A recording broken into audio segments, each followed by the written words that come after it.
warahmatullahi wabarakatuh. Nah, selamat datang nih di podcast kami yang dimana tempatnya santai tapi katanya dalam. Nah, saya Amalia Nur Fitri sebagai moderator hari ini. Nah, di sini juga ada nih narasumber yang udah ada nih. Boleh kenalan dulu dong, Kak? Iya, terima kasih. Halo semua, perkenalkan nama saya Sukma Astika Putri atau lebih akrabnya itu dipanggil dengan Astika. Nah, terima kasih ya sudah memberikan kesempatan buat saya menjadi narasumber Anda hari ini. Sepertinya kita membahas tentang apa ini ya? Nah, hari ini nih kita membahas topik nih yang bilang panas ya, tapi panas dingin ibaratnya ya. Aduh, udah kayak demam ya. Kita di sini membahas tentang demokrasi Indonesia antara idealisme dan realitanya zaman sekarang. Ideal sama realita. Realita yang terjalan dong berarti. Udah kayak hubungan cinta-cintaan gak sih? Ada kadang manisnya, kadang pahitnya gitu. Ada cinta-cintanya juga ternyata. Oke, aduh. Kalau dilihat dari temanya ini kan kayaknya asik ya, kayak enak dibahas tapi agak ngeri-ngeri sudah juga ya untuk dibahas. Apa tadi tentang demokrasi Indonesia antara realita dan idealisme dan realita ya? Katanya zaman sekarang kayak mana sih? Aduh. Nah, pembahasan kita nih bisa dilihat dari negara kita sendiri gitu loh. Kayak sambil mengupas-ngupas demokrasi kita nih yang katanya ya dari rakyat, oleh rakyat, kembali lagi ke rakyat. Yang mana sih itu gitu.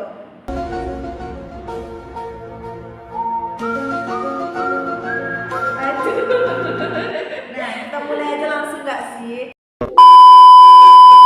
Dari hal yang kecil-kecil aja lah dulu ya, santai-santai, definisinya dulu deh. Nanti ini ada yang diskusi yang agak-agak berat ya. Menurut Tika nih, demokrasi di Indonesia tuh apa sih gitu? Kenapa disebut dengan konstitusional gitu? Oke. Demokrasi seperti yang dia bilang tadi kan, kalau demokrasi itu adalah sesuatu yang dari rakyat untuk rakyat dan kembali sesuatu dari rakyat untuk rakyat dan kembali lagi ke rakyat, ya kan? Terus demokrasi konstitusional itu adalah sistem pemerintahan tertinggi di Indonesia. Habis itu secara idealnya kan, demokrasi di Indonesia itu berbasis pada prinsip-prinsip konstitusi yang artinya rakyat Indonesia itu mempunyai kedaulatan dalam menjalankan sistem pemerintahan atau demokrasi, tapi dijalankan dengan sistem hukum juga, jadi tidak terlepas dari sistem hukum. Ini juga tercantum tertuang di dalam Undang-Undang Dasar 1945, terutamanya itu di pasal 1 ayat 2 yang bunyinya itu ya, kedaulatan itu berada di tangan rakyat dan dilaksanakan menurut Undang-Undang Dasar, begitu ya. Jadi kita nih gak semata-mata rakyat tuh bebas melakukan apapun gitu ya. Iya. Tapi harus tetap taat pada aturan dan hukum yang berlaku yang telah dibuat gitu ya. Iya, benar sekali. Demokrasi itu kan kayak kebebasan tapi terbatas. Maksudnya itu kayak demokrasi itu adalah ruang kita untuk berekspresi, tapi didasari dengan kesadaran kita, tanggung jawab dan terpaut dengan hukum juga. Oke, bagus sih. Nah, sekarang kita mulai ke sesi yang agak berat gitu ya. Padahal tadi ringan ya, sekarang udah berat aja. Dan tadi kayak masih pengertiannya aja Nah, nih menurut Tika nih, kalau sekarang kan melihat dari kondisi lapangan nih, iya nggak sih demokrasi Indonesia tuh udah sesuai dengan idealismenya sekarang? Kalau dilihat dari lapangan ya, dari kondisi lapangan sekarang sebenarnya kan kalau dari prosedurnya itu kan emang iya, apalagi kan negara kita ini negara yang menganut sistem demokrasi yang dijalankan secara rutin, teratur, sama terbuka atau transparan gitu. Tapi secara substansinya itu kayaknya masih jauh dari kata idealnya nih. Misalnya itu kayak partisipasi rakyat itu masih sangat kurang. Partisipasi rakyat itu masih sangat kurang, yang dimana banyak kalangan rakyat yang dimana mereka itu masih kurang paham dengan arti suara mereka, suara mereka, dan atau malah lebih aktif karena tidak percaya kepada sistem itu problemnya.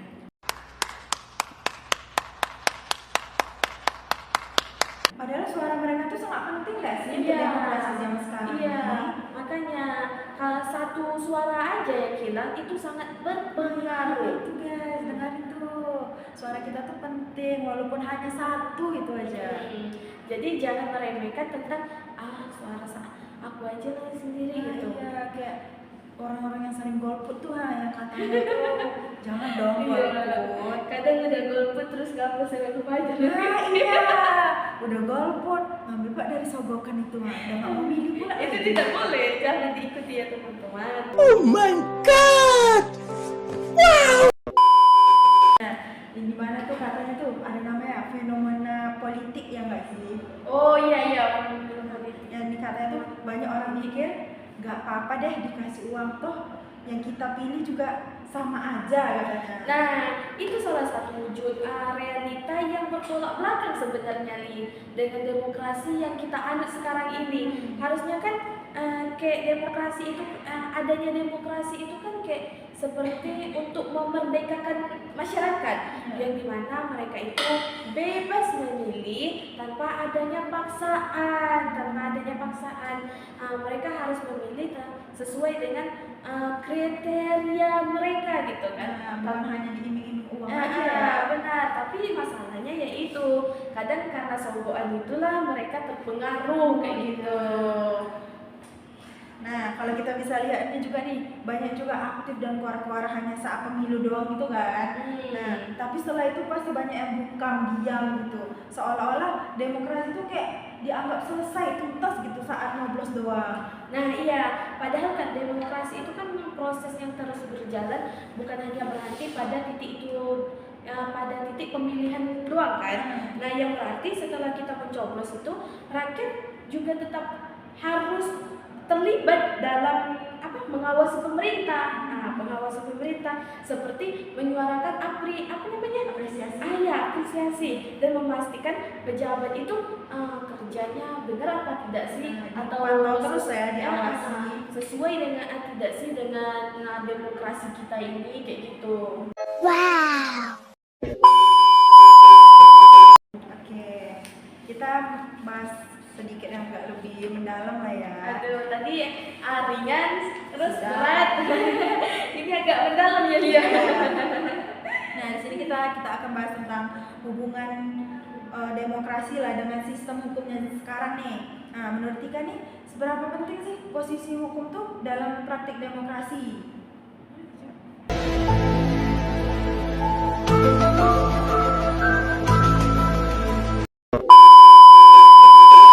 Hubungannya demokrasi dengan sistem hukum sekarang nih. Hubungan demokrasi dengan Sistem hukum. Nah, menurut Tika sendiri nih, apa sih seberapa penting gitu loh posisi hukum dalam praktik demokrasi? Jadi dalam praktik demokrasinya ya. Iya. Sebenarnya kalau dibilang pentingnya itu penting banget pastinya ya Li. Karena seperti yang kita tahu, tanpa hukum yang adil dan tegas itu demokrasi itu bisa jadi semu, seakan-akan semu gitu kan. Bayang-bayang semata ya. Bayangkan aja, proses demokrasi itu berjalan dengan tidak adil, dengan ketidakadilan hukum, maka suara rakyat itu bisa saja dibajak dan tidak dipertanggungjawabkan, atau bahkan digunakan untuk kepentingan sendiri saja, disalahgunakan begitu lebih tepatnya. Tidak memikirkan orang lain. Iya, itulah yang saya bilang tadi, disalahgunakan. Nah, suara rakyat itu Ibaratnya tuh kayak hukum tuh seperti wasit dalam pertandingan sepak bola gitu gak sih? bahas pertandingan ya. Tapi emang benar sih ya, emang benar. Kalau misalnya kan dalam pertandingan itu wasitnya tidak netral, pertandingan pasti akan curang, terjadinya kecurangan, begitu kan? Iya, Contohnya aja kalau ada pelanggaran HAM atau korupsi gitu, tapi tidak ditindak secara adil nih, maka masyarakat itu akan kehilangan kepercayaan terhadap sistem ini. Oke, kadang masyarakat juga menganggap kalau hukum itu tuh kayak tajam ke bawah, tumpul ke atas katanya ya kan. Nah, di mana tuh kata menjadi tantangan besar bagi demokrasi zaman kita sekarang ini. Ya, benar sekali. Tajam apa tapi tumpul ke bawah, tajam ke bawah, tumpul ke atas, benar tepat. Oleh karena itu kan, reformasi hukum ini adalah bagian penting dalam memperbaiki kualitas demokrasi kita harusnya. Nah, zaman sekarang ini juga pastilah demokrasi kita nih dipengaruhi oleh media-media sosial sekarang lah ya. Nah, menurut Tika nih media sosial sekarang nih mendukung kali nggak sih di demokrasi ini? Tentunya mendukung ya. Tapi ada juga yang mendukung, ada juga yang tidak. Yang salah satu mendukungnya itu seperti kan kita bisa memberi ruang ekspresi kita terhadap demokrasi ini, dan pun kita juga bisa menyebarkan berita-berita baik tentang demokrasi kita yang kita jalani saat ini kepada kepada masyarakat luar, bukan masyarakat luar Indonesia, maksudnya masyarakat di luar tempat-tempat itu, supaya informasi itu tidak disalahgunakan ya. Disalahgunakan. Nah, misalnya kalau disalahgunakan tuh misalnya apa aja sih gitu? Contohnya tuh kayak menyebar hoax atau enggak mempropaganda yang memecah belah antara pihak satu dan pihak lain. Gitu. Pasti benar banget sih kayak itu, menyebar hoax ya. Nah, kita juga menjadi netizen nih atau pengguna media sosial pasti harus cerdas dan bijak dong, jangan terpancing provokasi atau hoax yang belum tentu informasinya tuh benar. Makanya kita sebagai generasi Gen Z harus mempunyai literasi yang luas dan memanfaatkan digital itu sebaik mungkin. Demokrasi digital itu harus didukung oleh masyarakat yang punya kesadaran kritis, tetapi harus diisi dengan literasi yang luas. Harus lebih menambah wawasan lagi ya anak Gen Z dari sekarang. Nah, kita nih kan sebagai mahasiswa kita nih punya tanggung jawab nggak sih kita nih di dalam demokrasi itu gitu loh? Kita sebagai mahasiswa ya otomatis punya dong. Ya. Apalagi kan mahasiswa ini adalah bukan siswa lagi, tapi sudah menggelar mata maha gitu kan, yang mana maha itu udah tinggi ya kan, tinggi. Jadi apalagi mahasiswa ini kan mempunyai akses pendidikan dan literasi, otomatis mahasiswa harus mempunyai literasi yang luas kan, dan ruang untuk menyampaikan suara dan pendapat. Tetapi kita dalam menyampaikan pendapat itu harus ingat, kritik yang kita lakukan harus dilakukan dengan cara tepat dan sesuai aturan. Jangan cuma menyuarakan tapi nggak tahu referensinya dari mana. Tidak jelas gitu ya, kayak hanya sekedar omongan semata doang. Kosong, cuma bersuara tapi isinya kosong. Nah, jadi harus berpendapat tuh yang bijak dan baik gitu loh. Harus sesuai dengan norma-norma, dengan aturan-aturan juga. Nah, jadi kita juga nggak boleh asal-asal demo gitu loh, kayak yang nggak jelas-jelas tuh ngapain sih diikuti gitu loh. Dan kayak asal nyinyir-nyinyir di media sosial, apalagi terutama di Twitter gitu kan, paling dikit FYP dikit langsung menyebar luas kemana-mana. Luas, benar sekali ya. Kita itu harus pandai-pandai lah gitu kan, dan harus mengambil referensi yang banyak gitu jika kita mau mengkritik ataupun mau mengkritik tadi. Nah, betul sekali, kritik itu pastilah penting banget untuk zaman sekarang ini kan. Tapi jangan sampai lah kehilangan substansinya ya. Iya. Nah, kita bisa juga mulai dari hal-hal sederhana, misalnya ikut diskusi, menulis opini, dan aktif dalam forum-forum kampus gitulah yang berpositif lah gitu. Jangan ikuti yang tidak yang negatifnya tuh. Untuk apa yang ikuti negatif juga kan? Iya, benar sekali ya. Nah, nih mau nanya nih sama Tika nih ya, kalau boleh menyampaikan harapannya tuh nih untuk 10 depan ke depannya lagi nih Oh, ke depannya ya. Kalau dilihat tuh demokrasi untuk 10 tahun ke depan tuh apa aja sih harapannya gitu? 10 tahun ke depan jauh ya, masih sangat panjang lagi ya. Oke. Kalau harapan saya sendiri kan, saya berharap demokrasi yang ada di kita ini bisa semakin substansial. Tidak hanya ramai yang dimana tidak hanya ramai saat pemilu saja, tetapi juga kuat dalam partisipasi politik atau publik ataupun penegakan hukum dan kesetaraan hak. Saya juga berharap anak-anak muda seperti zaman sekarang ya, ataupun gen-gen lainnya, misalnya gen halilintar, itu juga turut ikut andil dalam penegakan hukum gitu. Betul sekali itu. Jadi kita berharap juga pasti untuk generasi kedepannya menjadi yang tidak apatis gitu, peduli gitu terhadap demokrasi itu, untuk menyampaikan isu-isu politiknya yang dengan jelas gitu. Iya, benar sekali. Dan pun kita sebagai anak muda yang terutama sering aktif di media sosial ya. Kita juga seharusnya harus menyebarkan tentang ilmu-ilmu evaluasi supaya menambah wawasan lebih luas. Ya, menambah wawasan anak-anak muda zaman sekarang, biar mereka tidak terpengaruh dari hal-hal negatif dari luar sana ya.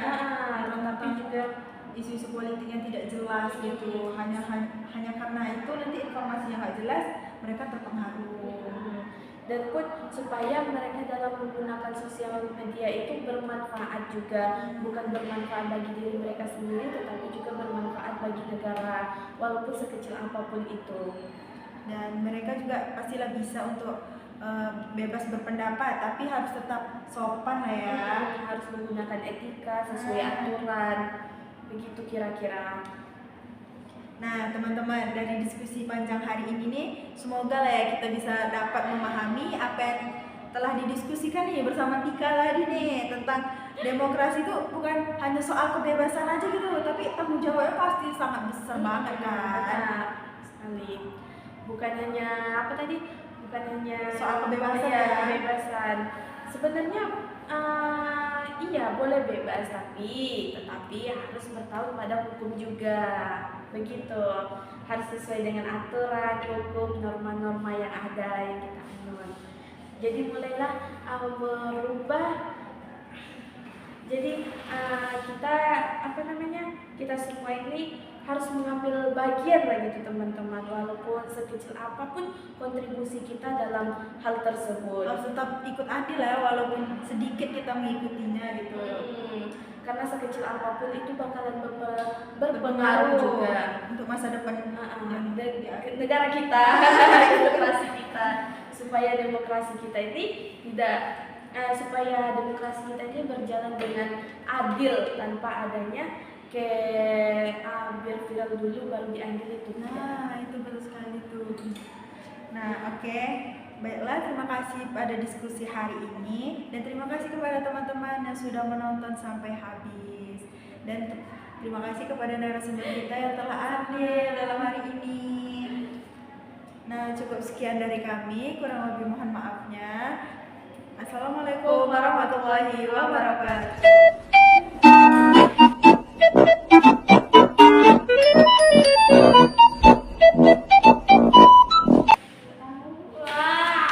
أستغفر الله العظيم أستغفر الله أستغفر الله. Sumpah. Coba dulu. Nggak mau hancur. Aku aja merasa hancur, Mel.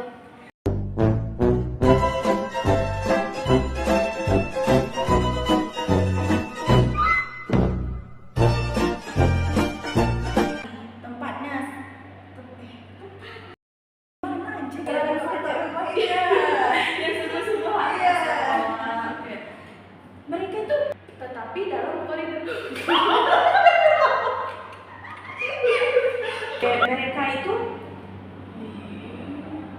Wabarakatuh. boleh ke sesi yang agak berat gitu Aduh. ya.